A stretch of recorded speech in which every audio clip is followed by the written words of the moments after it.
Brett Martin joins us here in the Palace Hotel. We're on the 4th floor. We're under the actual area where what initially looked like the roof was coming off, but it was actually the felt. And you've asked us to have a chat today just to explain what happened and where we're going to go from here. Is it as bad as it could have been and how it initially looked to the untrained eye? Well, it wasn't ideal, Paul, but it isn't what people were saying it was, which is that half of the roof of the palace had come off. Yeah. And basically what happened, we have a concrete slab right above us here, which runs the full length of the top floor of the building.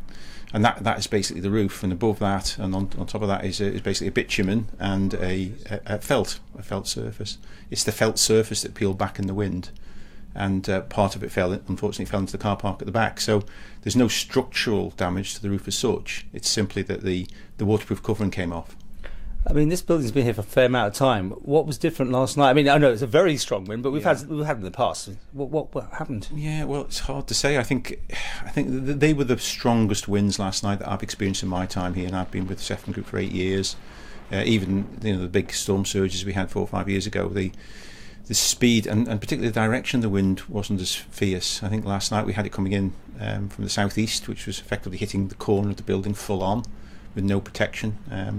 And I think that had the effect of peeling back a part of the felt. Okay. And once a part peels back, then you have like a wind sail effect, and it's taken a large piece off. Okay, well, you've got some cranes moving in and things like that. So where do you go from here? I mean, presumably you're not using these rooms at the moment, are you? These rooms are off simply because there will be an element of noise above them whilst we're doing a temporary repair to the roof, which has already started today. So we've cleared the car park, and as you saw a minute ago, the cranes have arrived to start. Yeah. Making good the roof. We put a temporary waterproof membrane on it. That will probably happen tomorrow, and then we will do the full repair over the next maybe week or 2 weeks. I guess people are imagining seeing blue sky or whatever above, but there's nothing there at all. Absolutely not. I mean, we're sitting here under probably a 3 or 4 inch thick concrete slab.